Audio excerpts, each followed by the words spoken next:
Sports in the city. Sports. Sports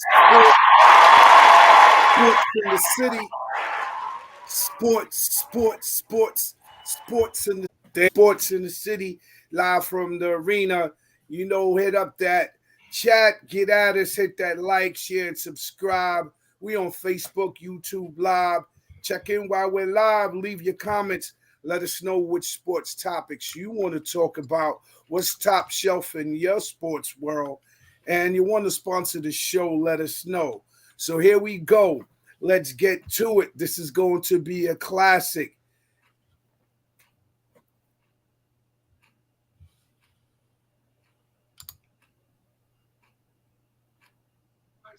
Man, we gonna get that's gonna be a monster. Never monster, man. We gonna get that's gonna be a monster. Yeah, it's gonna be a monster, man. Sports in the City TV via the iRant Network presents Top Shelf Tuesday. What's the story in the city? The word on the streets, the haps from the arena, the Equinox progression, episode 12. Kicking off with the NFL helmet to helmet segment, week 13. Will be high stepping through the league like Coach Prime. The 49ers rout the Eagles. Playoff picture continues to develop, capping off a madcap week. Reaching the summit, we'll be backpedaling like Travis Hunter through the championship week slate of NCAA football games. The selection committee chooses the CFP teams. And did FSU get snubbed? And we're going to talk about them Heisman finalists. Round ball around the world. We're picking and rolling through the NBA rundown of the week. The season in 20 quarterfinal round is playing out, followed by more top shelf. Reaching the summit part 2, guts and ice, live from the diamond. The winter meetings begin. Our monsters of the week with the usual suspects and some new additions rising to the occasion like underdog upsets of the week. BK Tye's top 5 father and son sports combo duos of all time. So let's get to it. Strictly top shelf, off the top of the pile. NFL helmet to helmet. We already know where we start in this. 49ers rout the Eagles 42-19. Was that an upset to you, Todd? An upset? I don't know about an upset. I don't think so.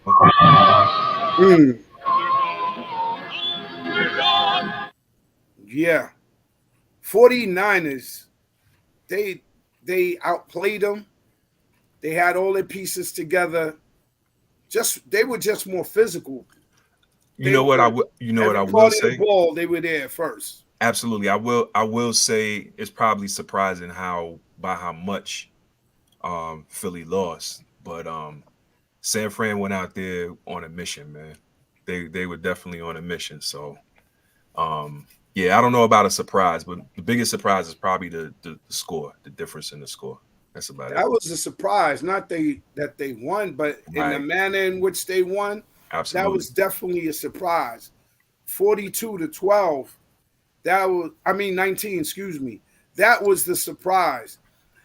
From the insert of the game, they just came to the first quarter, they started off a little lethargic. They only scored 2 field goals in the first quarter.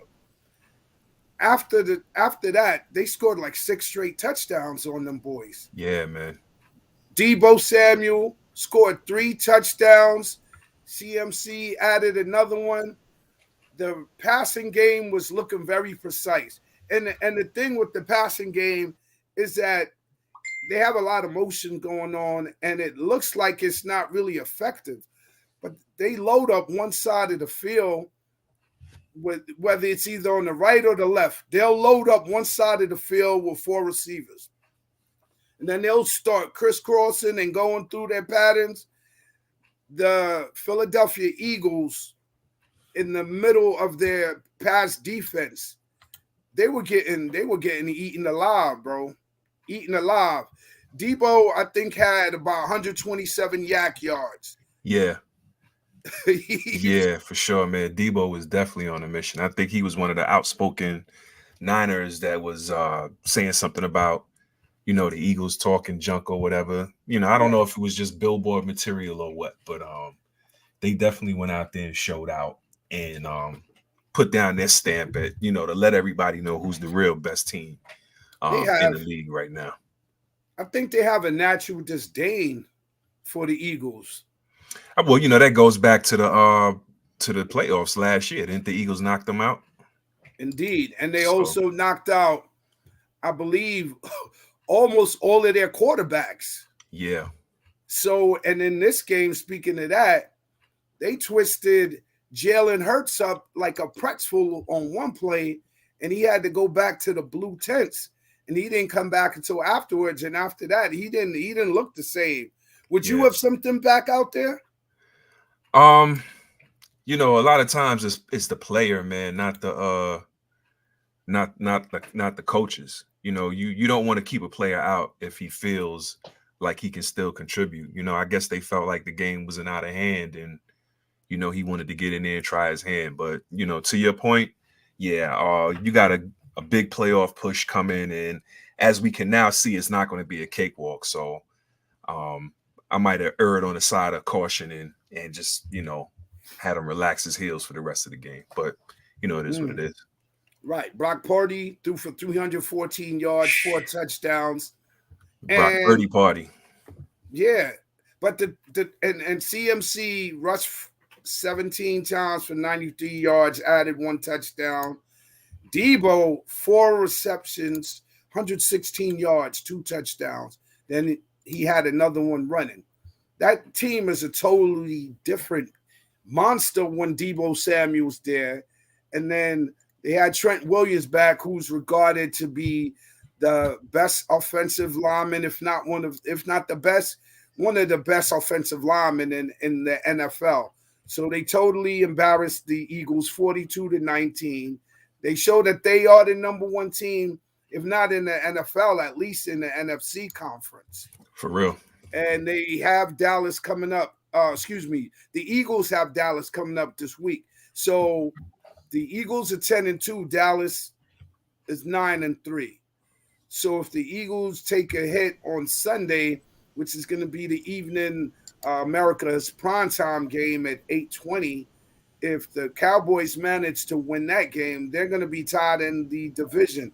And interestingly enough, there has not been a repeat winner of the NFC East division in almost 14, 15 years. So They said that trend may continue. So we're going to definitely keep an eye on. Well, listen, after that Sunday afternoon game, I'm pretty sure they've thrown that theory into question as well.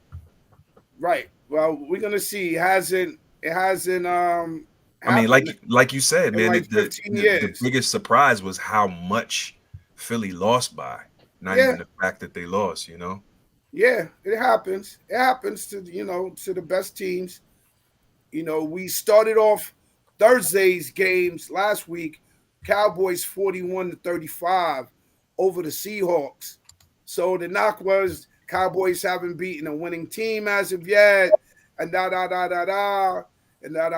all Stephen A's out there in the world. So they beat a winning team. The Seahawks are no pushovers.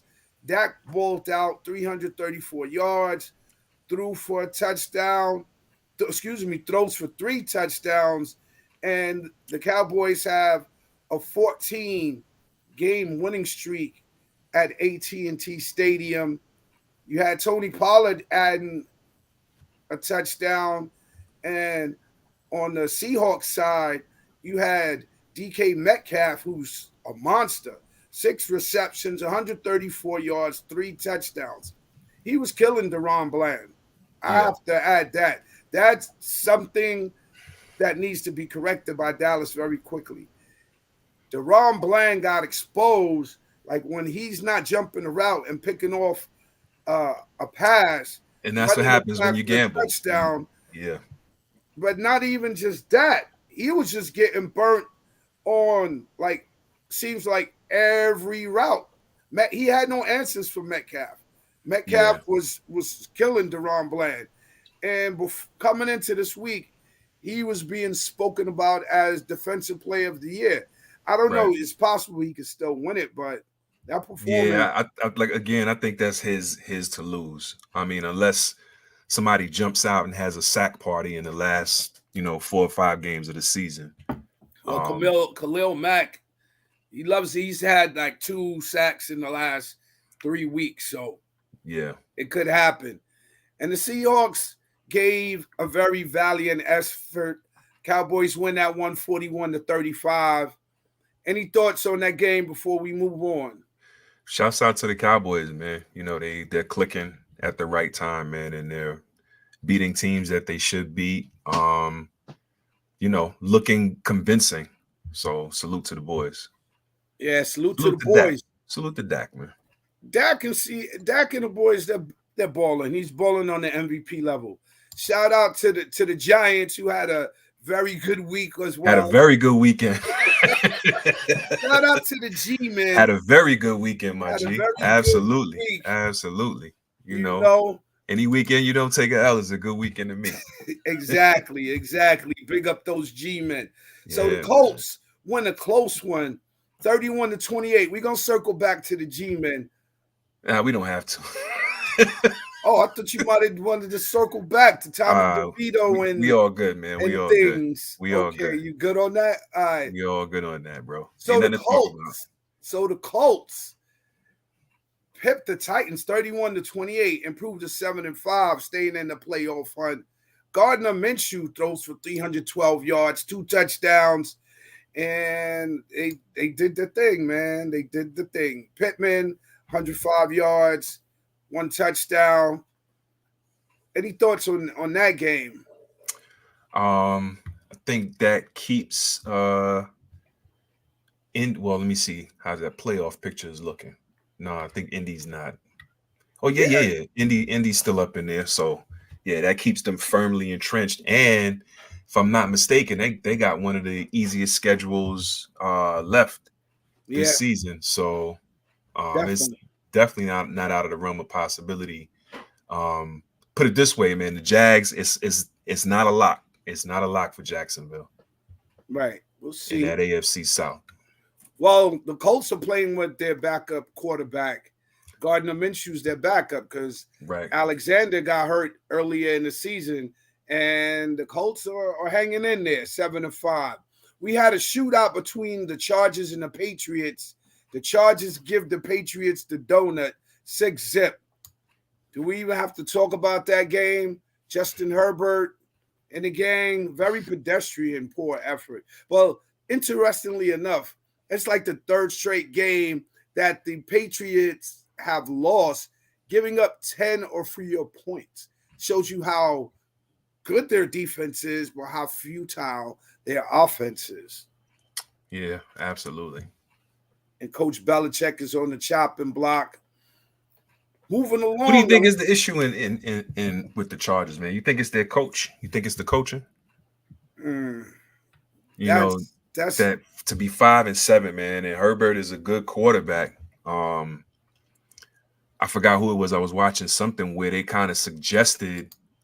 I think it was your boy Acho on ESPN. Is he on ESPN or is he on Fox? I don't remember. I was flipping channels. Sam Acho. Yeah. I think he's ESPN. Fox on the weekends. Oh, he's on Fox. Okay. On the weekends, and then during the week he's ESPN. And he kind of alluded to the fact that Herbert gets all the praise when the team is doing well, but gets none of the blame, or they try and claim that he has no talent over there. It's a couple things. Well, I know for one, the coach has a game management problem towards the end of the games. I've seen him get pipped quite a few times. I think their team loses the most narrowest games by 3 or less points. They've lost like 6 out of 7, 7 out of 8, some statistic along those lines. And they don't win the close games. And that starts from coaching. That starts from the mentality of the team, which comes from the coaching and what he instills in them. They don't win the close ones. And even in sports at that level, you got to have a little bit of luck, a little fortune on your side. And the Chargers, they're always on the wrong side of the fortune ball. So I'm not gonna blame the coaching exclusively. It's a combination of things. I don't you. know. Think the coach? You think they keep the coach after this season? He's been keeping his job this year after year, so I don't see them getting rid of him yet. Although it's kind of disappointing to see the Chargers at 5-7. Yeah, it still might make the playoffs because the AFC conference is becoming a big cluster over there. So yeah, a lot of AFC teams hovering around 5 and 6 wins right now. Yeah, 5-6, 6-5, 5-7. So you never know. In the last month, a lot of things could happen. Yep. Moving along, we got the Lions 33 over the Saints, who put up 28 points. Any thoughts on that game? Derek Carr throws for 1 touchdown, 1 interception, 226 yards as usual. So, I mean, what do you expect out of the Lions? The Saints, surprisingly enough, they're like, even though they've like lost 4 out of their last 5, they're like still right in the hunt. I think they play the Falcons this week for control of their NFC South. Matter of fact, they do play the Falcons this week. I think Detroit is finding ways to squeak by, man. I mean, you know, all that the dominance that they've displayed towards the beginning of the season. You know, they're starting to show their true colors or whatever. But, you know, at the end of the day, it's all about getting hot at the right time. You know, for the most part. And you know, let's see what Detroit does. They're still very much, you know, right up there with all the other, you know, 9 wins. So they're right there at the top of their division, 9-3. The Packers are coming along, and they're right on their heels. I believe the Packers are 7-5. Saints are falling out at 5-7, fading away slowly. But it's going to be interesting to see when the Lions match up against either the Cowboys, the 49ers, or the Eagles. You know, even a team like the Vikings seem to be giving them problems nowadays. Yeah. So we're going to have to wait and see on that. Moving along to another born stormer of a game, the Falcons 13 over the New York Jets, who put up 8 points. Comments? Anything good, bad, or indifferent on the New York Jets? The Falcons are 6-6 now. Thank God for the Rangers and the Knicks so far.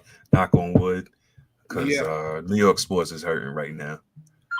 The football teams are not performing well at all. I have not seen both teams performing at such a terrible, I ain't even going to say pedestrian, such a terrible lackluster.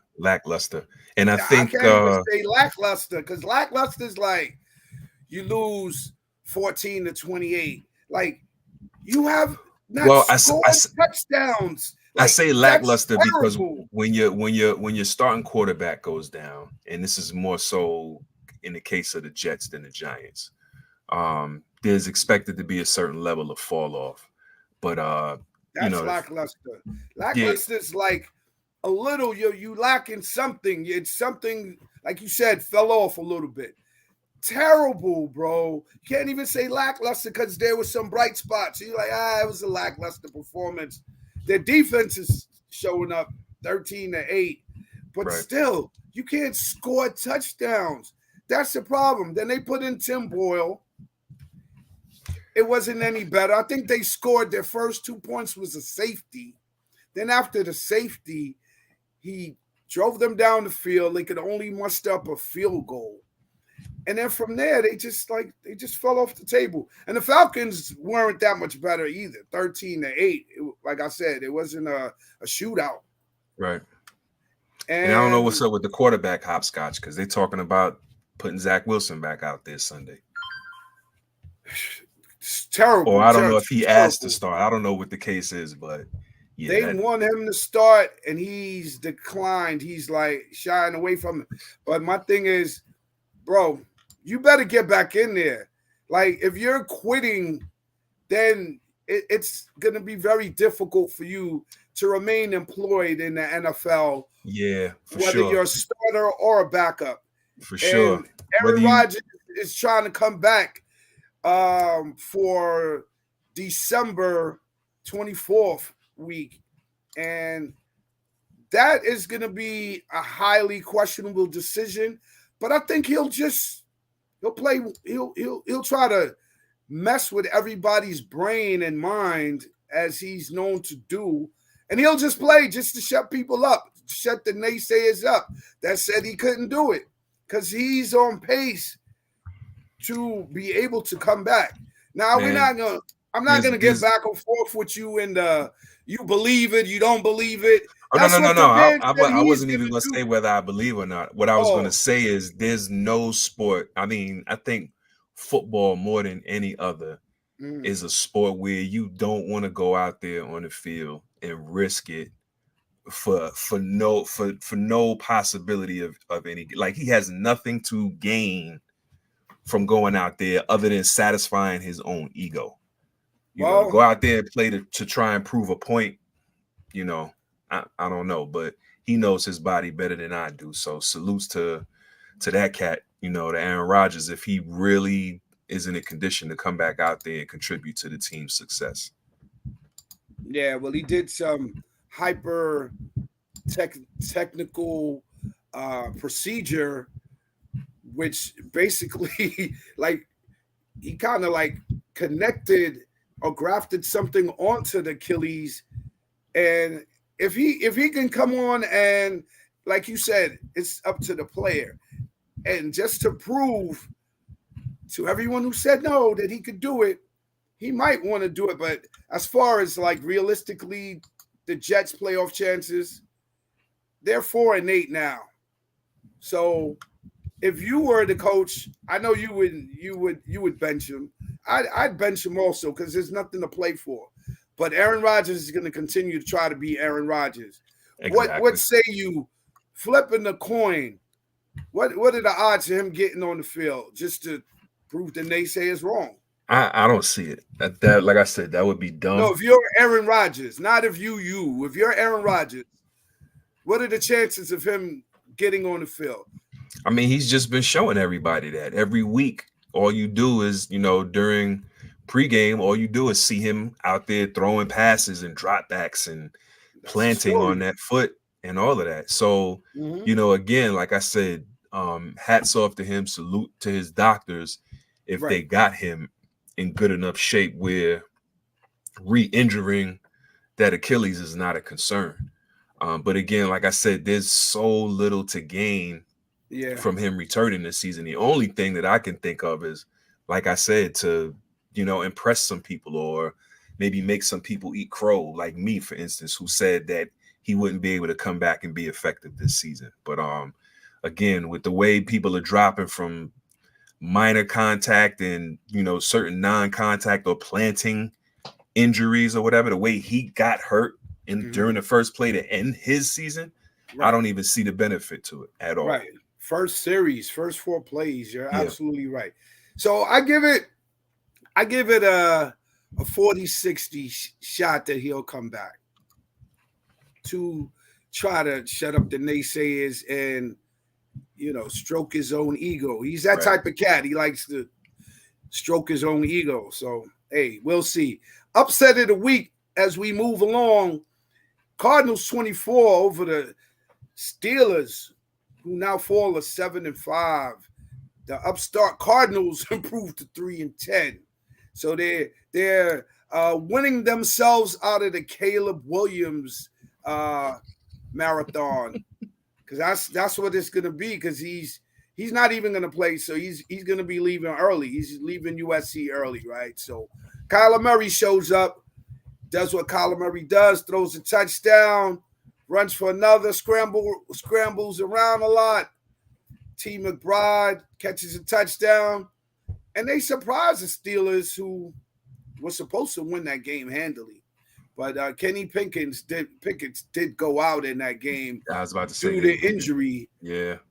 And that's another thing. If you don't have a viable backup in this league, you are going to run into problems. Any thoughts on the Cardinals? Now, that I know you were surprised by that one. Just them winning, period. Well, with Pickett getting hurt, not so much. And then two, people are calling Pittsburgh the best bad team or the worst good team. I don't even know which way you want. I think the best bad team in the league this season. Again, if you pull up the combined scores of their opponents, who's calling them that? You? No, there've been other teams, especially before they got rid of Canada. They're not a great team, man. They're not a good team, and they've been overachieving. As a matter of fact, they've been giving Tomlin credit for the team overachieving this season, supposedly. But I think it's just catching up with them, and then Pickett getting hurt. I'm kind of surprised, much like the Philly and San Fran game. I'm kind of surprised, but not really. I'm very surprised, but with the starting quarterback going out, then it definitely changes the outcome and the results of the game. Right. But the fact that they only put up 10 points again just shows that their offense leaves a lot to be desired. They put up 400 total yards last week. This week went back to being pedestrian without the starting QB. Without Kenny in there, it wasn't happening. The Pittsburgh Steelers could not put up any points on the board. So that's what it is. They took an L to the Cardinals. So it happens though. But I think they lack offense. I don't think they're a bad team. They're just a gritty, hard-nosed defensive team, and they don't have that much off. They're not an explosive team. I just don't think they are a good team. What's up, Tennessee Williams? Yeah, the Pittsburgh Steelers find ways to win. We definitely gonna get to that in a second. So any comments? The Steelers, they win the division. They make the playoffs. Excuse me. Do they make the playoffs? I believe the Ravens had in that division at 9-3. Yeah, I don't see Pittsburgh getting in. They're not getting in the playoffs? Well, I won't say not getting in, but they're 7-5. Yeah. I don't well, they definitely got winning that division. We know Baltimore got that division, but like I said, man, it's so tight, man. Like, the Broncos are 6-6, Bills are 6-6. The Bengals 7-5, right? 7-5, but they're so close. And then with them losing their starting QB, it can sway either way. So I think it's too early to tell if they'll actually make the playoffs. Well, right now, if the season ended, they'd be in the playoffs. Absolutely. Yeah, so they're on the inside right now. I don't discount Mike Tomlin. If there's a way for the Steelers to get in, he's going to get them there. He's definitely going to get them there. So we'll keep an eye out on the Steelers and see what they do bounce back week. The Commanders get trounced to get mollywopped by the Dolphins 45-15. And the Dolphins improved to 9-3. The Commanders fall to 4-9. Sam Howell continues his bad luck, man. He gets no protection, and they're on pace to sack Sam Howell I think it's like 60 times this year. So that's not a good thing ever. Not at all. Tua Tagovailoa, 280 yards, 2 touchdowns. Tyreek Hill, who's on pace to break Calvin Johnson's passing record for receiving 1,964 yards. He's on pace for like 2,100 yards. Yeah. Believe it or not. further trying to fuel that push for MVP consideration, man. It's a quarterback-driven league. It's It not going to is. happen. It's It not going to is. happen. It's not going to happen. Jerry Rice was the closest and to get votes, and not even the GOAT got it. He was the closest, but he wasn't the last. Didn't Randy Moss got one vote. It's he like only got one. Yeah, okay. I ain't even gonna count that. He wasn't even Gotcha. in like, but yeah, Randy Moss got one vote. Gotcha. But Tyreek Hill, we'll see. Because the argument now is it Tua or is it Tyreek? Is it Tyreek or Tua? And then people are the saying other question it's Tua, or is it Tyreek making Tua better or Tua making Tyreek better? Here's the other question I was going to ask you, though, since you said it's a QB race. What QB is the front runner right now? Oh no, I don't know. Let me we can come back to that. Through these scores, yeah. We can come the back Texans 22 over the Broncos. CJ Stroud gets back on the winning side of things. CJ Stroud leads the Texans 274 yards, 1 touchdown. Collier had a monster game, 191 yards and a touchdown. So definitely had a couple monsters this week. Their competition, the Broncos, they snapped their 5-game winning streak. They had a chance to win at the game.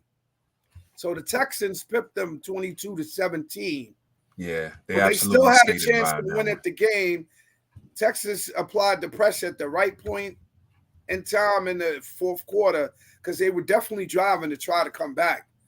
And they fall by, 5 points to the Texans? Any thoughts on that game?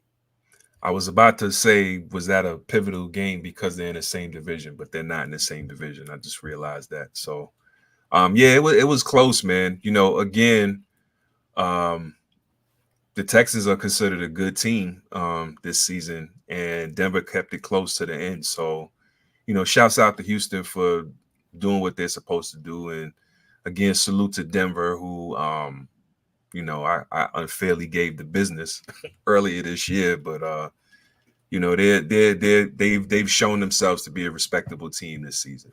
They're in the middle of that pack, as we mentioned. They're at 6-6. Yeah, moving along to a very bad team, terrible team.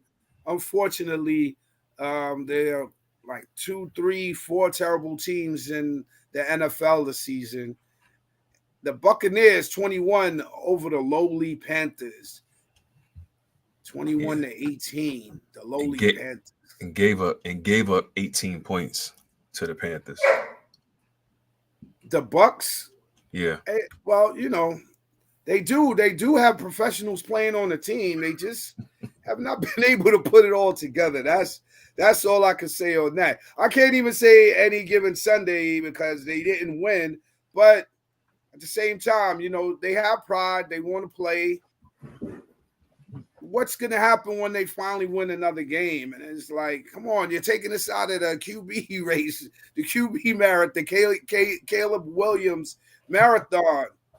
Hey, listen, man, I was just like, man, if anything, Carolina has to have some kind of inspiration right now to just try and screw up that pick for Chicago, man. You know what I'm saying? If anything, that should be the incentive to go out there and play their hardest, knowing they're gonna have the first pick this year and they got to give that up to Chicago. Get that, right? Yeah. So interestingly enough, the Panthers have the number 1 pick, while the Bears have the Panthers number 1 pick, right? Correct. So now the Bears have Justin Fields. Do they draft Caleb Williams? Well, so here's the thing now. He's hurt, so I don't even know. Like who, Bryce or Justin Fields? Oh, I thought he came back. Did he? Oh, that's right. He did come back. So I don't know, man. That's a tough one right there. That's a tough one because if you draft a quarterback, you're like giving up on Justin Fields, right?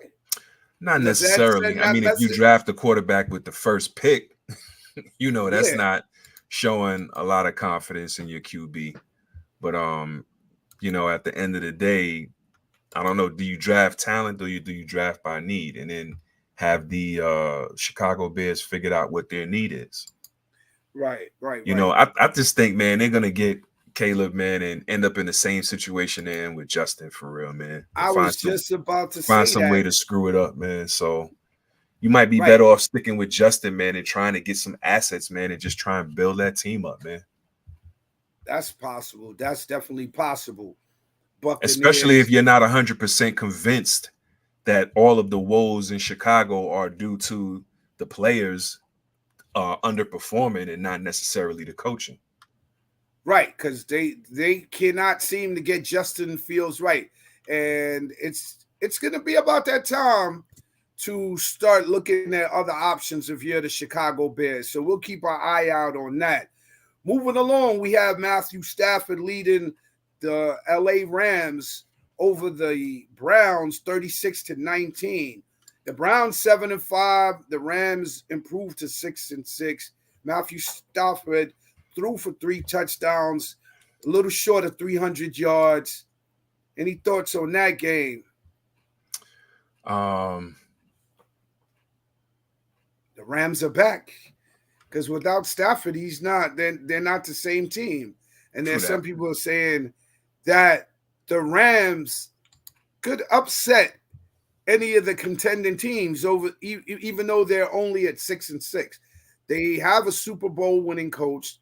They have a Super Bowl winning quarterback, and they have the cachet and the talent to do it. This is true. And even without them having their starting QB, Cleveland throughout the season has had one of the best defenses. Right. So for them to drop 36 on Cleveland, man. Right. Hey. He threw for 3 touchdowns. Yeah, exactly. Matthew Stafford is no joke as far as like throwing that pigskin. He can air it out with the best of them. Correct. The Browns fall at 7-5. Another team that's going to be right there on that playoff bubble, right? So we're going to have to – it's going to get very interesting, and then it's going to be 1 week where we're going to be talking about tiebreakers and different scenarios and equations. It's going to feel like we're going to be in a calculus class to where we're going to have to be breaking down the playoff picture, but it's definitely developing, and there's a lot in that pack. Another this was an upset to me. I didn't see this one coming. It's definitely an upset. The Packers 27 over the Kansas City Chiefs. Jordan Love, man, coming into his own. Jordan Love throws for 3 touchdowns, another monster of the week. And they basically, I'm not going to say they shut the Chiefs down, but they held them in check. Held them to 6 points first half. Then they only put up 13 for the second. So, and the Packers, they were controlling the game for the most part. I saw parts of that game, and they were in control for the most part. I didn't see them like they were in trouble. No, you're absolutely right. And then they just have the it seems like, well, it's still the jury's still out on Jordan Love right now, but it looks like, by all accounts right now, that Green Bay will continue having good QBs in the fold. Quarterback. Yeah, for sure. He's their quarterback. He's their quarterback. And they improved to 6-6. The Chiefs fall at 8-4. But even though the Chiefs' record's 8-4, I don't think they're a team that you want to see in the playoffs anyway, whether they have home field advantage or not. And rounding out the week slate of games, you had a barn burner last night. The Bengals 34 as they pepped the Jaguars, who put up 31 points. Unfortunately, the Jaguars lost Trevor Lawrence at the closing, the second half of that game, which, was definitely an advantage for the Bengals.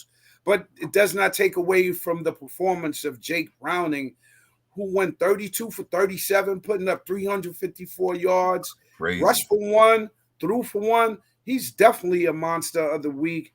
You got your man Jamal Chase, who put up 149 yards, caught a touchdown on 11 receptions.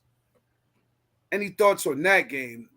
Boy threw for 85% completion rate. Yeah, definitely a barn burner for real, man. In his second start. Through Lawrence, they said it's a high ankle sprain. Yeah.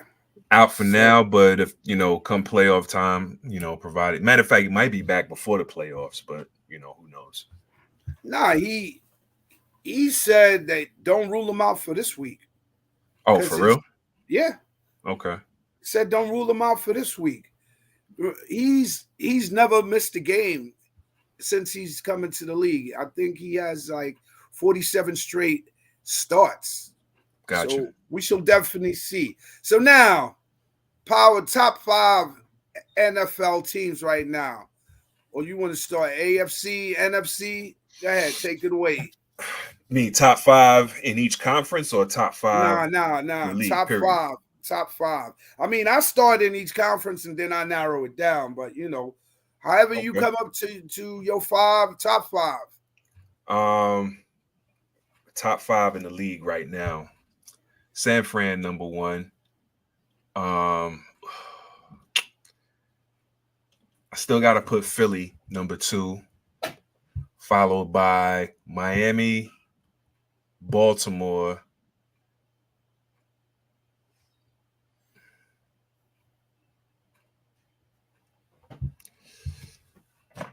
and Dallas. All right. You got that Stephen A bug. Keep putting Dallas. It's like it hurts you to put Dallas in your top 5. He been grappling with that for like 3 weeks. He found the Lions. He's trying to put the Lions ahead of the Cowboys. Every week, you're running out of teams to put ahead of the Cowboys now. But I gotta give them they do. They clicking right now. They've been clicking for like the last month. Ever since they lost that narrow 27, 20, 28, 23 game to the Eagles, they've been clicking on all cylinders. Dak is playing on the MVP level. So my top 5, after the performance of the 49ers and the convincing manner in which they won and the physicality, their route running, Deebo Samuel's a monster, CMC's a monster. They make Brock Purdy look very, very good, man. They make him look good because I was watching the schemes and they make him look very good. Like when one or the other's out and he just has to air it out to Ayuk, he comes back down to earth. But when you got Deebo and CMC clicking and George Kittle clicking and Ayuk clicking, it's hard to stop them boys. So I'm going to go 49ers 1. 2, I'm going to go Ravens right now because Kansas City seems to have fallen. 3's Cowboys. 4 is Eagles, which we'll find out if I'm right or not this weekend. And 5, I'll say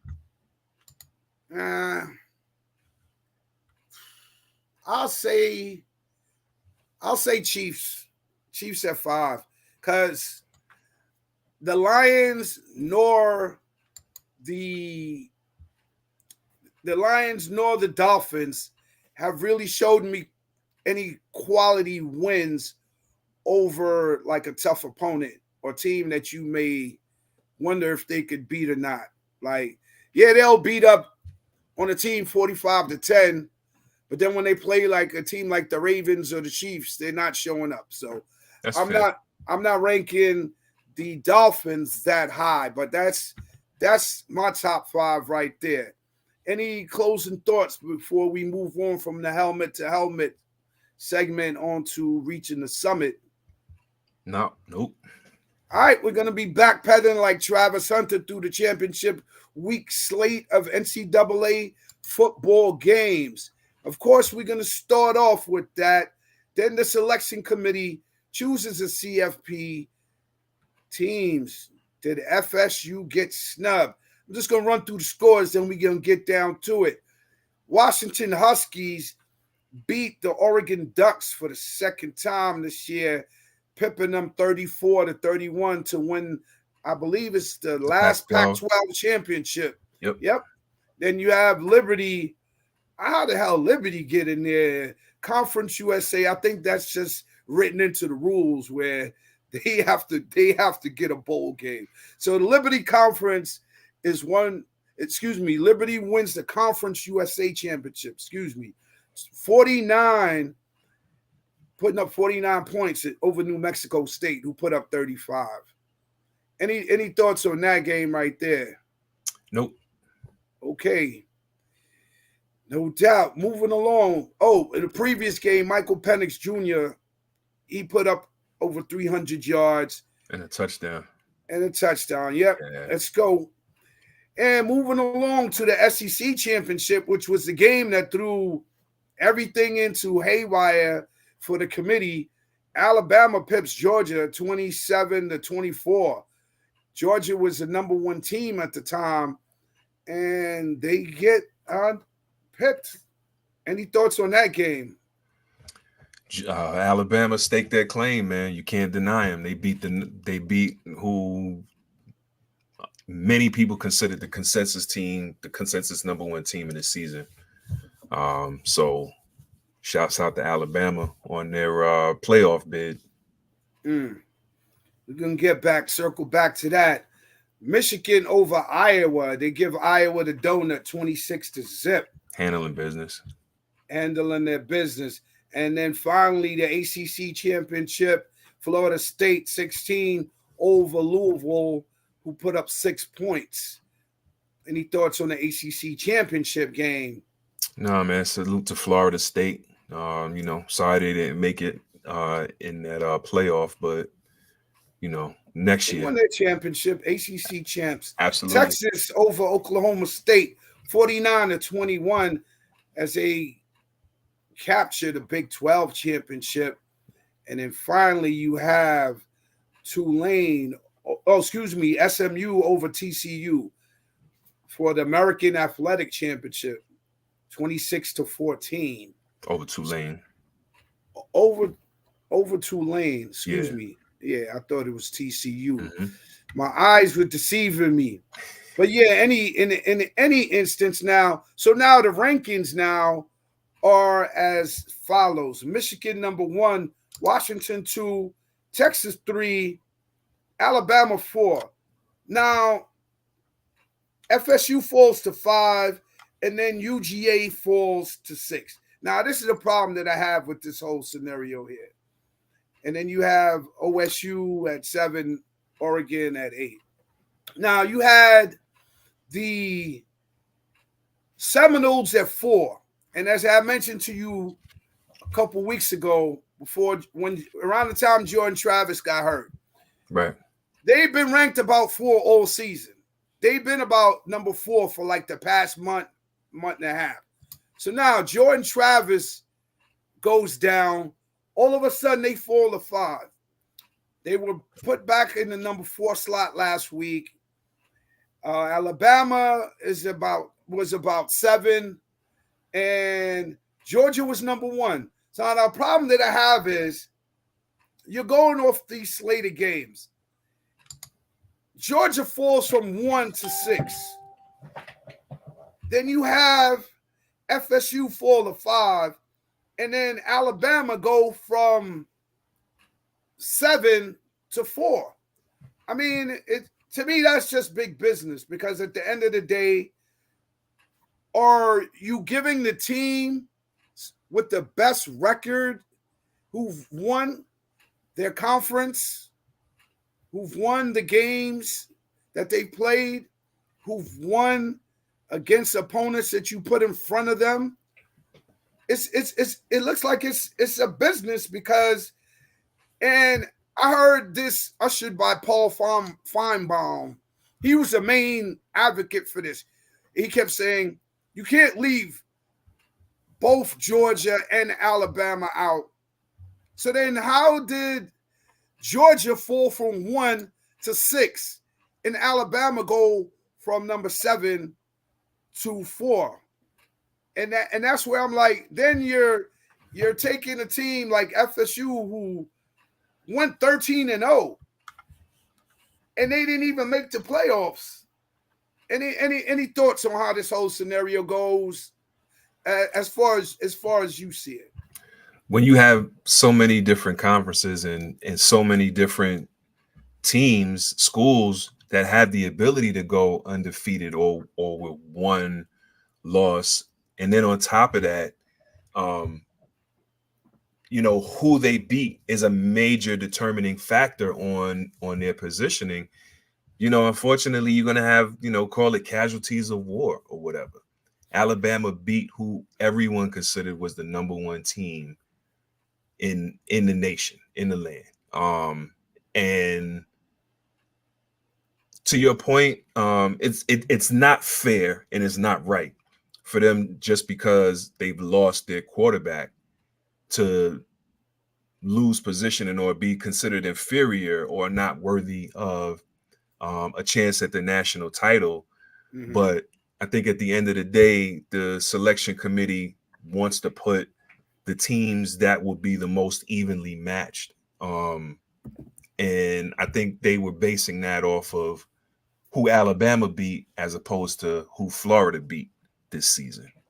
And then, excuse me. And keeping the SEC out of the championship game.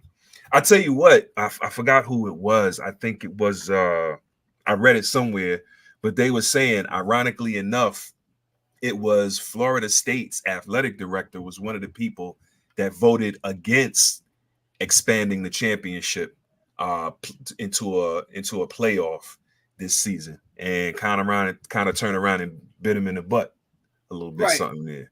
Well, the way the whole thing is set up. Yeah. The way the whole thing is set up, you have 4 playoff spots, and you have 5. You have Power 5 conferences, right? Yep. So from the beginning, there's a possibility of them being left out. Yep. Alabama was left out last season. Now, the committee is comprised of 13 people who are making the decision. So it's 13 people, and it's like there's no transparency. It's like a secret ballot. So you don't know who's voting for what team, but they go through a very extensive process, right? Right. But now, the narrative by Paul Feinbaum of ESPN and other people, they started that from like 3 weeks ago. Paul Feinbaum started advocating for Alabama like 3 weeks ago. Every week he was coming on ESPN. It would be a travesty if you leave out Alabama out of the SFP playoffs. Like, why, bro? They did not run the table. FSU did. Now, if Nick Saban, quote unquote, as Deion Sanders calls him, of the Aflac commercials, the godfather of Division I football, if he was the coach at FSU, they would have been in the playoffs. But because he's the coach at Alabama,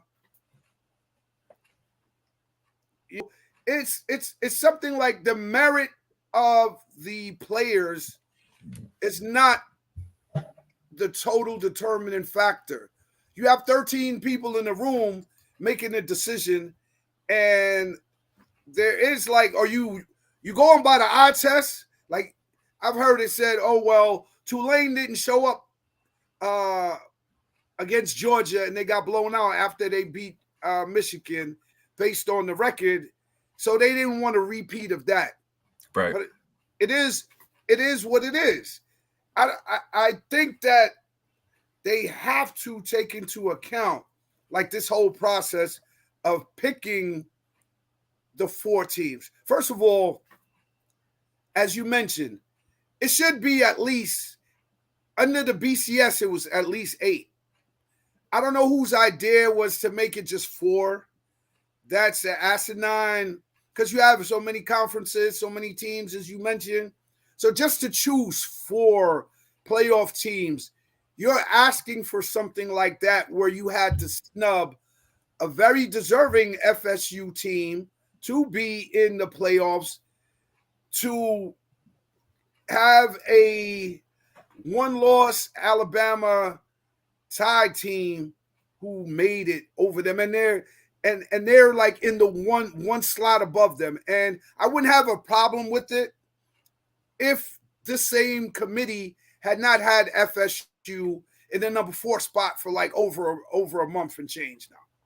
That's one of the problems I think at the end of the day, it's easy to justify because Florida State has only played 3 ranked teams this season. But that's the thing, though. Whereas Alabama beat 4 ranked teams, including one of the teams that FSU. So my thing is, then you should have had Alabama ranked ahead of FSU to begin with. Then you should have had you should not have had Alabama ranked at 7 and FSU ranked at 4. Then you should have had Alabama around 4 or 5. So then, if they beat Georgia, if they would have beaten Georgia, which they did, then you could justify bumping them up to 4, 3, 2. But you take them from 7 all the way to like 4. A lot of people are saying that it's like common knowledge now. Like no one wanted to see FSU play without Jordan Travis. Exactly. And that's to the detriment. That hurts the rest of the team. Only because they didn't think it would be a good product. The good thing about that is this is the last year that they'll have to deal with that problem. Right. Next year it should be a little more evenly laid out, even though it's still going to be a selection process, to pick the 12 teams and where they're going to be positioned or whatever. But we at least we won't have a travesty like this, a deserving team missing an opportunity at the playoffs as they expand it to 12 teams next year. I say the human element is subject to error all the time. Put the metrics into the metrics into the analytics, and let the computer decide. Let the metrics decide. Do you think it'll ever get to that? Because that would be the fairest way. I hope not. Why not? Because then you'll have teams that. I think all of the metrics are going to be in there. Strength of schedule, all of that are going to be in there. The only thing that you're going to have to add in is what? Injuries? You're going to add injuries? I guess so. Yeah, and that's a big reason why, nobody wants to say it, but it's like, how they say the worst kept secret that, Travis going down really hurt FSU's chances at making the playoff. I said that from the rip when he went down. I was like, wow. Because remember, because they dropped them in the rankings just off of that one game. Exactly. And they didn't even lose. They didn't lose the game. They said, oh, we don't like how they performed. Even though they still won the game, they don't like how they performed. But I knew it was because Jordan Travis went down. Well, we'll see. We'll see. They're still going to be in a bowl game, but they're not going to be in a playoff contention. Moving along, unless you have any other thoughts on championship week. No, brother. We can keep it pushing. All right. That's peace. Let's talk about the 4 Heisman finalists. You're going to have Marvin Harrison Jr. You're going to have Bo Nix.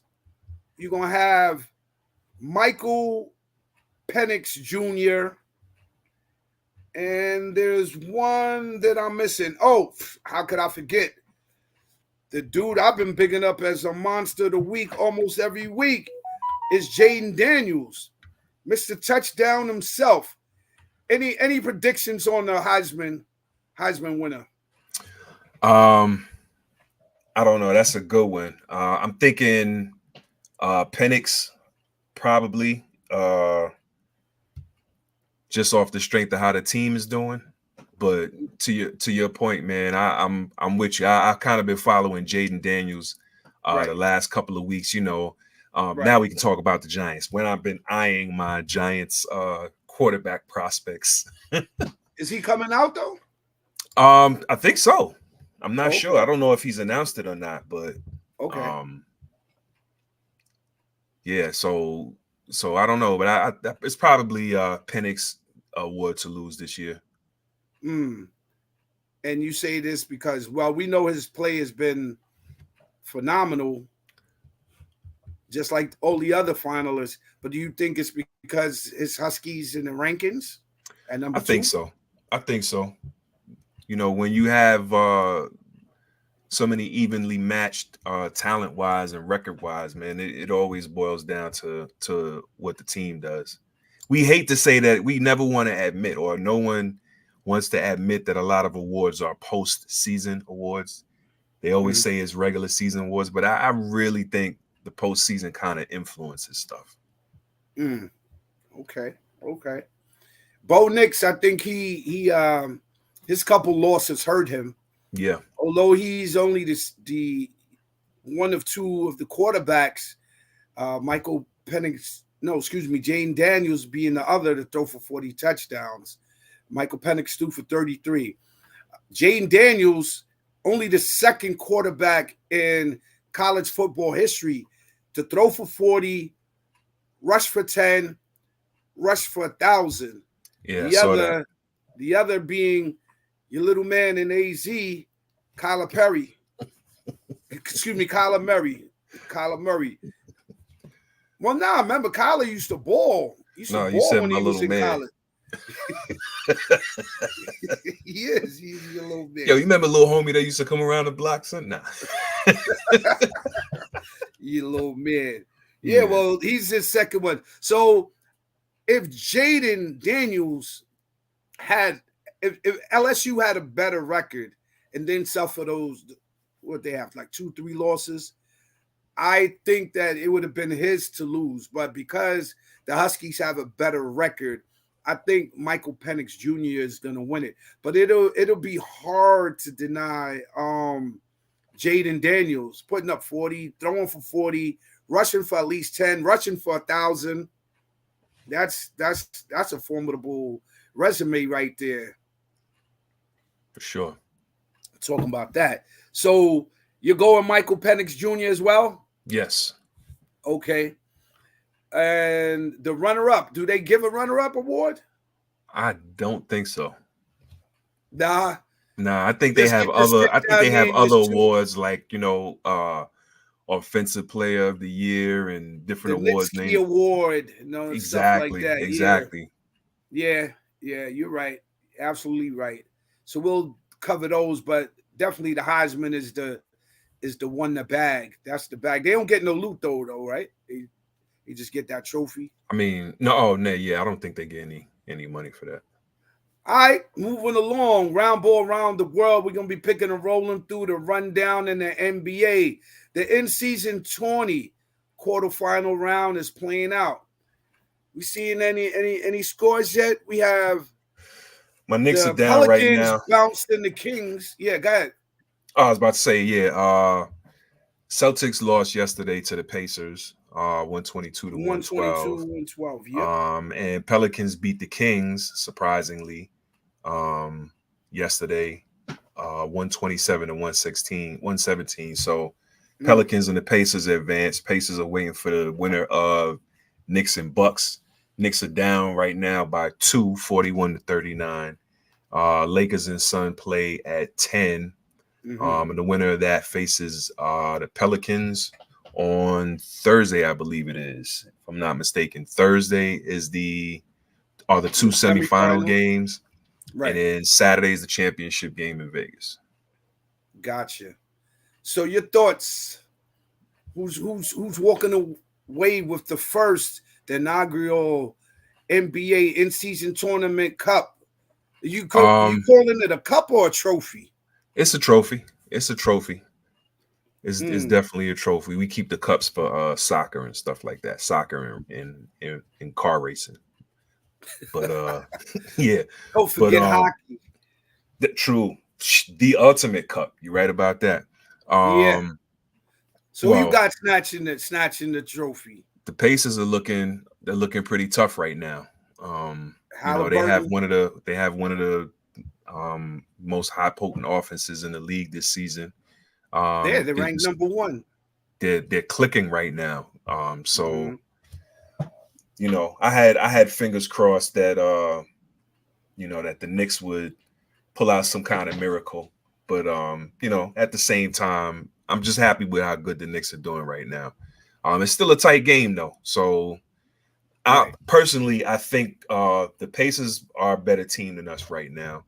But you know, who's to say what'll happen in a one game situation to see who That's goes. debatable. They're a better team than us? Right.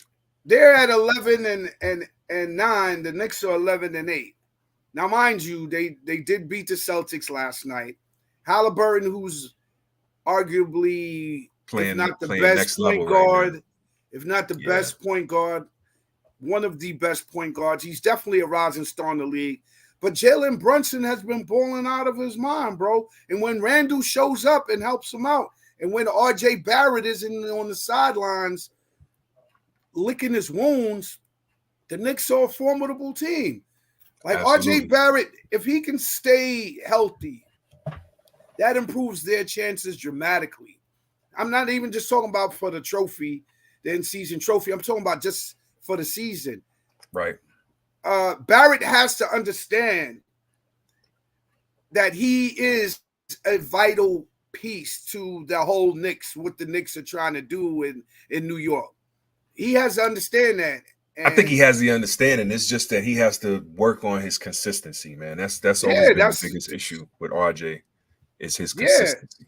Well, that's a lack of understanding. If you're not zoned in to know, like, I need to show up every night. Like, I can't one night just zone out and give like 7 or 8 points. And then on the next night, I drop 29, you know, and then the next night I drop 11. Then the next night I drop, 25. Like, he has to show up every night. Brunson, well, thankfully, Randall's got my message. He got my APB that I sent out on him for him to show up and show out. So he's been given that dynamic duo, that 1-2 combo with Brunson effect. Now we need RJ Barrett. If he does not show up like consistently, we're going to send an APB out on Barrett, because every time we sent out an APB out on somebody, they have showed up. We sent the APB out on Brandon Cooks. Started showing up. I think the good thing about the good thing right now about RJ's inconsistency, man, is it's kind of been masked. The APB out on it's him. Been masked a little by the play of the Villanova boys off the bench. Yeah, that's possible, but they still need RJ Barrett in order to contend with the teams like the Celtics and the teams like the Bucks. He had during the whole season, but especially during the playoffs, he needs to show up. And to your point, the Villanova boys are showing up, but is that because RJ Barrett has been like so inconsistent? And if he's not consistent, then he's hurt. And then if he's not hurt, he's inconsistent. So we need him to show up. So that's my sentiments. Any update on the score before we move on from the Knicks? 47-53. Milwaukee. They pulling away. The Bucks are pulling away. I mean, it's the first half. Yeah, they went on a little run, but it's been a close game the whole game so far. All right, and then the Lakers moving along to the East. The Lakers and the Suns are also up tonight. So the Suns, again, have not put their big three on the floor, I don't think, for any time this season. Beal is out again. I think there was one or two games where they were all playing, but yeah, Beal, I think, only really played. When Beal was out, when Beal played, I think Beal played 1 or 2 games this season. Right. When Beal was out, Booker was out. So they have not fielded all 3 of them on the court during the regular season thus far. Yeah, so moving along, who we got tonight? Suns or Lakers? I don't know. Let's go Lakers. Oh, that was a pick 'em. I'm a Bron fan. Let's go Lakers. Let's see what happens. Maybe Anthony Davis would feel like coming outside tonight. Talk about Mr. Inconsistency. Yeah. So now, do you think like the in-season tournament has added extra competitiveness during the regular season? Absolutely. That game, I'll tell you, the Pacers and Celtics game was, I think just from the standpoint of how the Pacers did in that game was exciting. To see how they put it on Boston. In the Pelicans game, the Pelicans and the Kings game in the beginning was a pretty good game. So I think definitely the few mid-season, the few in-season tournament games that I've watched, even like the earlier rounds, man, they kind of had like a playoff. I don't know if definitely the later rounds and definitely the games that have played so far have definitely had a playoff atmosphere to them. But even the beginning games, I don't know if it was the color of the courts that people had to get used to or the excitement of the season just beginning or whatever it was. But I think, so far I would absolutely call the in-season tournament a success. I thought I had some comprehension on how it worked too. But now the way I understand it is if like the Knicks, and Alan Hahn had mentioned something about if the Knicks lose to Milwaukee tonight, that we have to play a makeup game for our schedule or something to that effect against Boston. Not to mention the fact that we still have, I think, 3 more games against Milwaukee, 3 more regular season games against Milwaukee this season. So it's kind of, I know the regular season games are not really pertinent to it, but I don't understand what he meant by New York having to play Boston to make up a game if the in-season tournament games were all played during the regular season schedules. So that's some clarification that I have to get again. But other than that, it's been pretty good. The one thing I will say is I know towards the end of the qualifying games to see who gets in and who doesn't, there was some controversy regarding the manner in which some teams had to play because tiebreakers were based on point totals, point differentials. So like you had a game with Boston where they played. Blowouts. Yeah, I think it was I forgot who they played, but the game was it was Chicago. The game was pretty much out of hand. And unfortunately for Boston to get the seeding that they desired in the in-season tournament, they had to run the score up. So they started doing the not the hack of Shaq, but the hack of what's the center's name from Detroit? I can't remember his name, but they just started drumming. Yeah, they just started hacking away. Like anytime he got the ball, to put him at the line to get the ball back to be able to have another opportunity to score. And both Tatum and Jaylen Brown, they expressed their reservations about it. The Boston coach talked about it in the press conference. He even tried to smooth it over with Billy Donovan. They had a talk about it. Billy Donovan was obviously put off by it. He didn't like how it went down. But he claimed that he understood it was the nature of the in-season tournament that forced Boston to do that. But I think they need to come up with a better tie-breaking system, number one. Number two, I don't see the issue with just, as opposed to mixing up, because they basically took each of the divisions in the conference and jumbled them up. And they did that based on, I think they said the team records from the last season. So I think they need to have that also play into it. So it's less of a situation. What did Jaylen Brown say? He was like, you encourage teams to play the right way and to play the game the right way and play with integrity. And then here you have the in-season tournament where point differential counts for your seeding. And, for 2 or 3 games out the season, you don't want to play the right way, so it kind of sends a mixed message and a bad message. And I hope they come up with a better way to determine tiebreakers than point differential. I don't have a problem with it. Billy Donovan solved that by winning the games. That's it. Or just telling your team to step up. I can see them having to maybe tweak that, but I don't have a problem with it because it happens in college ball all the time. How many Molly Whoppins have we seen in college? And then you have to ask yourself, do you want to teach your team or coach your team to? But I think let me finish. Go ahead. Do you want to teach your team or coach your team to take the pedal metal, your foot off the pedal, off the gas, and then what? You know what I mean? Like the thing is, you're there to win. I understand your point and some of the reservations, but that's the game. You're there to win. Did Boston? Yeah, but if the game is out of hand, you know, and I don't think college works like that. I don't think college works by. No, I'm not talking about that rule. I'm point just differential. Saying, we're not talking about point differential in college. We're saying with the outer order scores, the Molly Whoppins that you'll see, 59-10. You know.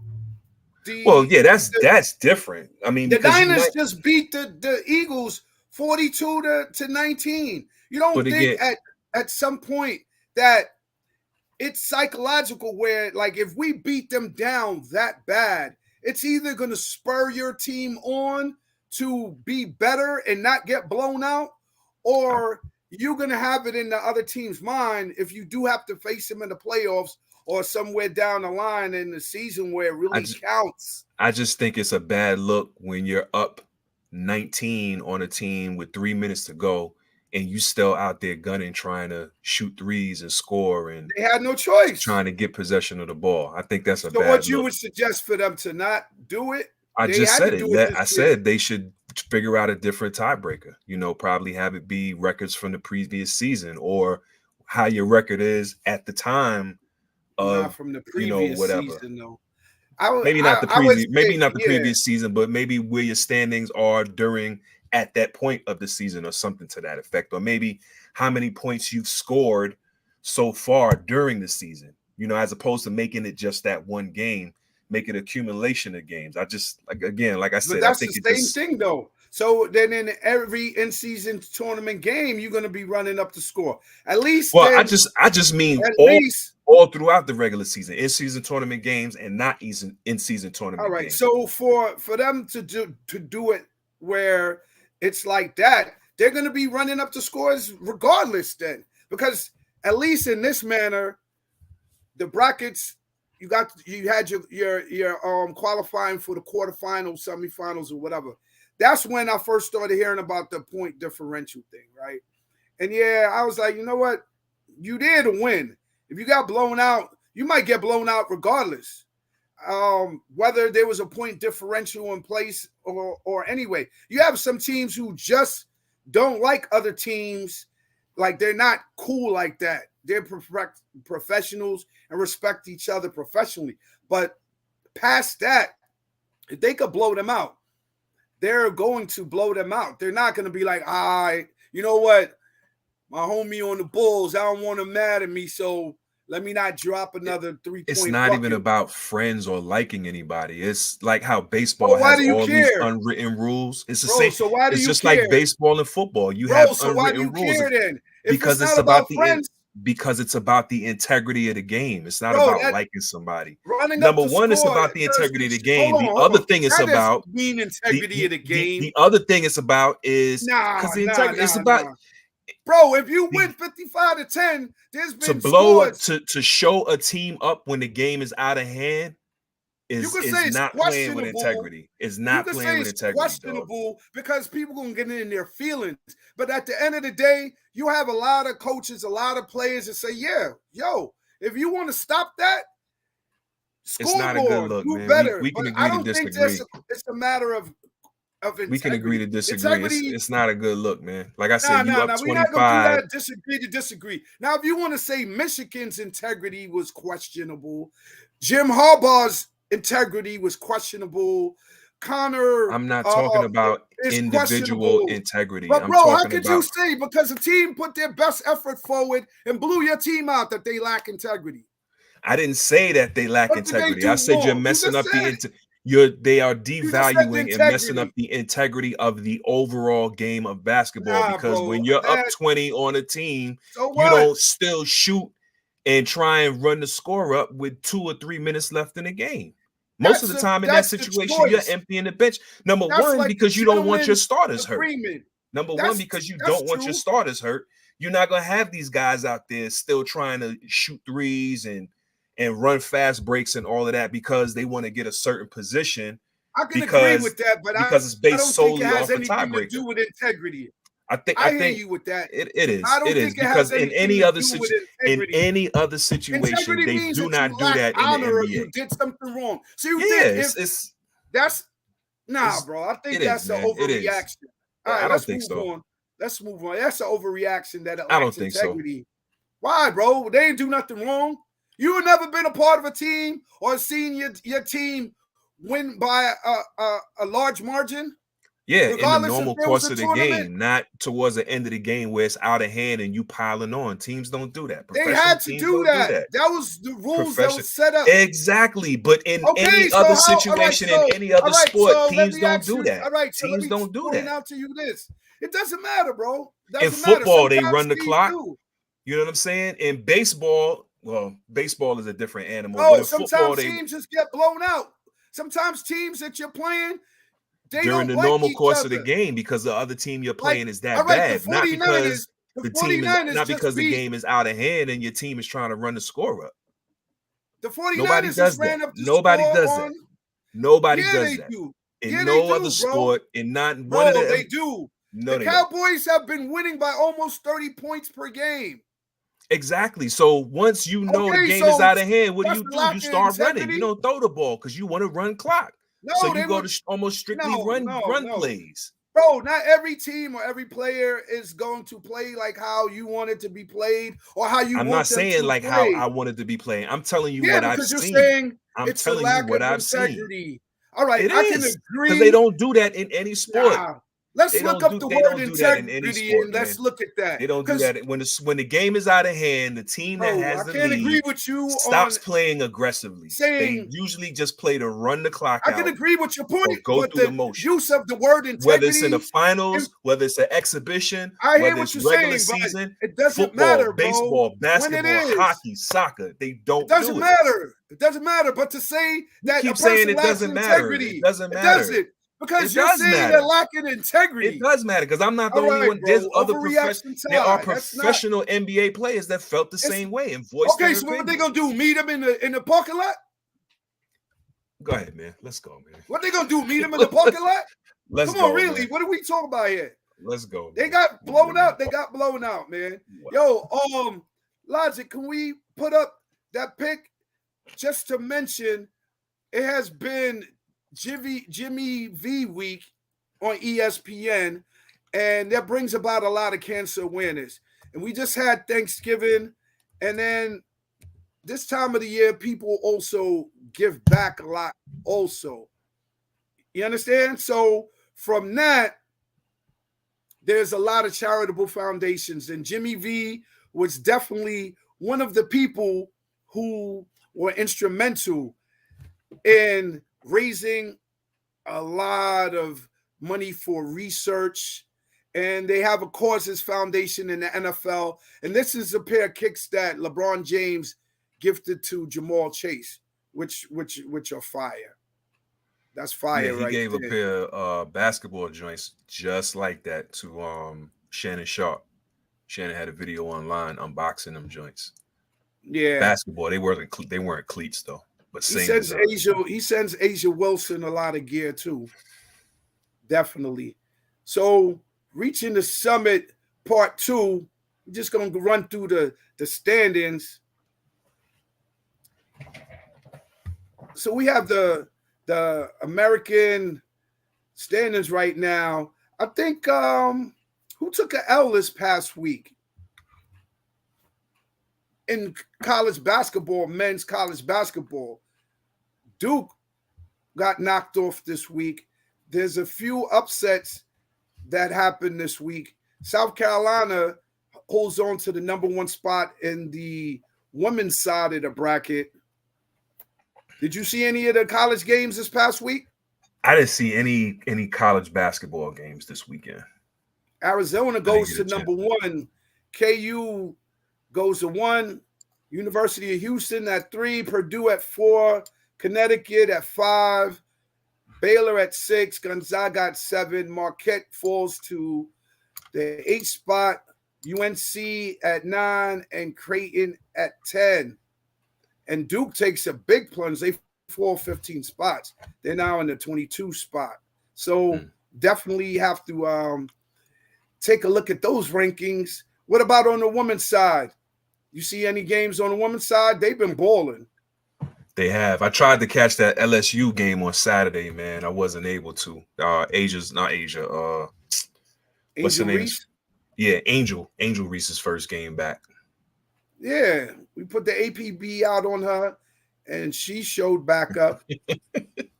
With no explanation. Just, I'm back, mind your business, let's go. Well, her coach held her down. She did. So, her coach, Kim Mulkey, held her down. So what else you going to do? You're going to have to – if she threw her under the bus, right, then that'd be different. But she didn't. So South Carolina still remains at number 1, UCLA at 2, NCSU at 3, Iowa at 4, Texas at 5, USC at 6, LSU is at 7, Colorado drops to number 8, Stanford at 9, and Baylor at 10. Rounding out the top 10. Rounding out the top 10.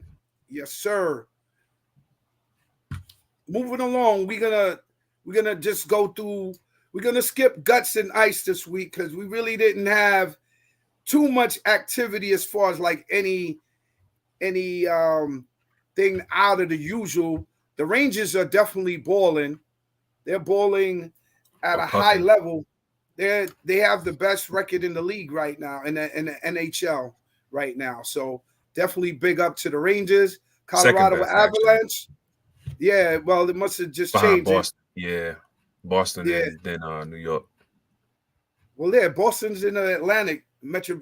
Rangers in the Metropolitan. Oh, in the Metropolitan, in the Metropolitan. So they definitely doing their thing. And then the Vegas Golden Knights are at number 1. Moving along from Guts and Ice, live from the Dime, and the winter meetings begin in Nashville, Tennessee. They have the Ochai Ohtani watch. That's going to be the show. Everybody's waiting on him to pull the trigger, and then they're gonna definitely move on from there. Everybody's waiting on Ohtani to sign, and then they're gonna make their moves from there. There's talks about Juan Soto to the Yankees. There's different talks right now, and for the sake of brevity, we're gonna move on to BK Todd's top 5. For sure. So for tonight's top 5, list will be the top 5 father and son combos in sports. Not all sports, just the 4 major sports. Because when we get into all sports, man, we get into some obscure stuff like well, not obscure, but like car racing with the Earnhardts, where salute to those cats, phenomenal in the game. But we're just going to stick for the purposes of the top 5. We're going to stick to the 4 major sports. So coming in at number 5 on the top 5 father-son combos in sports, we have the Griffeys, Ken Griffey Jr. and Sr. In August of 1990, the Griffeys became the first father and son to play together on the same team in the history of Major League Baseball. Senior played over 2,000 MLB games over 19 seasons. He played over 2,000 MLB games in 19 seasons, pardon me. But it was Junior who would go on to be one of the greatest baseball players of ever. And despite struggling with injuries at different points of his career, Ken Griffey Jr. is one of the greatest two-way players the game has ever seen. With a record of 630 home runs, which is good for 7th all time. Coming in at number 4, we have the Hull family in the NHL, Bobby and Brett. Back in 2017, the NHL honored their 100 greatest players in league history. And Bobby and Brett were the only father and son duo to make that list. Both Bobby and his son Brett are among the top 20 goal scorers in NHL history. In fact, they're the only father-son duo to each score 600 goals in a career and 50 goals in a season. Salute to the Hulls. Coming in at number 3, we have MLB's Bonds family. Bobby Bonds was one of the greatest baseball players of the 70s during his career with the Giants.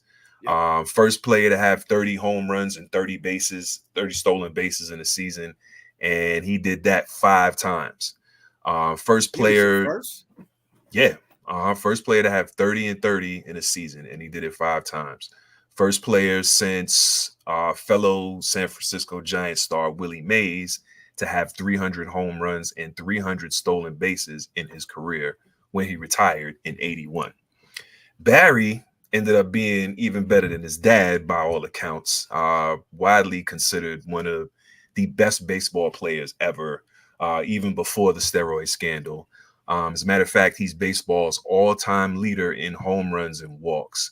And as I mentioned, the steroid scandal is probably the only reason that he will not be in the Hall of Fame. Coming in at number 2, we have arguably the most famous father-son combo in the NBA. The Curry family, Dell and his 2 sons, Seth, and the other one, I think you might have heard of him. His name is Steph. Arguably one of the Chef Curry, baby, cooking up some marvelous stuff from deep.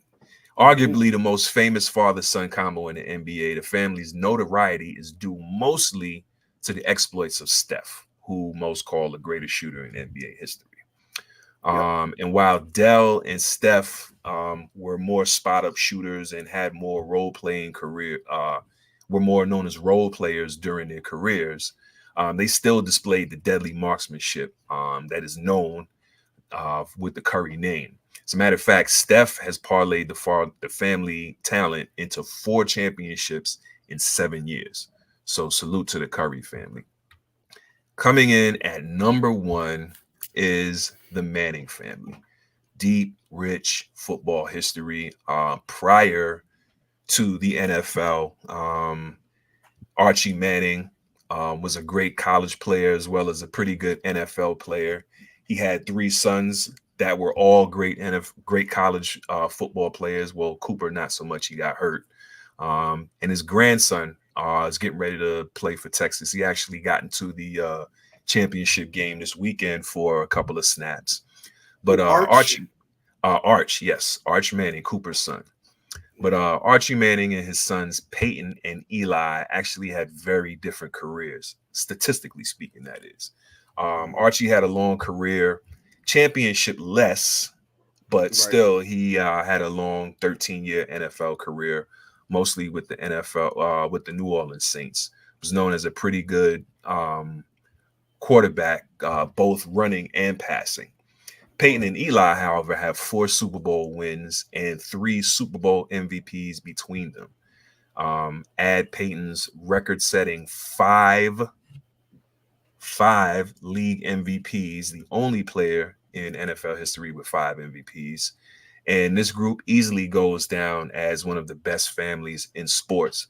Absolutely the best NFL family ever. So recapping the top 5 this week, we have Ken Griffey and Ken Griffey Jr. and Ken Griffey Sr. We have Brett and Bobby Hull. We have Bobby and Barry Bonds coming in at number 3. Coming in at 2, we have the Currys, Dell and his 2 sons, Seth and Steph Chef Splash Brother Curry. And coming in at number 1, we have the Mannings, Archie Manning and his phenomenal NFL QB sons, Peyton and Eli. Actually, the only father and son duo, the only father in sports to have sons with multiple championships. So that's why I put them at the top of the list. So salute, and that's BK Ties top 5 this week. Shouts out. All right. Monsters of the Week, Dak, CeeDee Lamb, Deebo Samuel, Brock Purdy, 49ers defense, CMC, Caitlin Clark, Jalen Brunson, SGA. Any Monsters of the Week? Jordan Love, throw him in there. Oh yeah, Jordan Love definitely was definitely on point. Jordan Love. And definitely Tyrese Halliburton, man. Salute to that cat for most of the season so far, man. You know? Right, definitely. Most def. Any underdogs of the week? No, man, nothing that comes to mind right now. Well, the Packers were definitely underdogs. Yeah, I guess so. They were not expected to beat the Chiefs. They weren't at all. They weren't. So, but the way, yeah, you're right. You're absolutely right. Regardless of how Kansas City's been playing this season, nobody saw that one coming. So yeah, salute to Green Bay on that one. Yeah, and we're gonna cover some orphans next week. That's gonna flow over.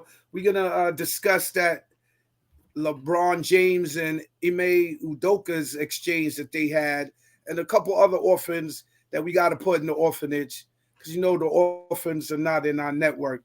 And we're gonna just wrap it up right there, bro. No doubt, brother. Salute, man. Always a pleasure, man. Shouts out to all the sports fans from coast to coast, every arena, every field, every court. Big up to Flatbush, Brooklyn, the hometown. Salutes to 757, 2 up, 2 down. Shouts out to VA. All right. That's how it is. Yeah, salute to you, man. Thanks for being my partner in crime on this journey called Sports in the City. Logic, the IRAD Network, Sports in the City TV. Your man Reed Richards. Till next time, we out.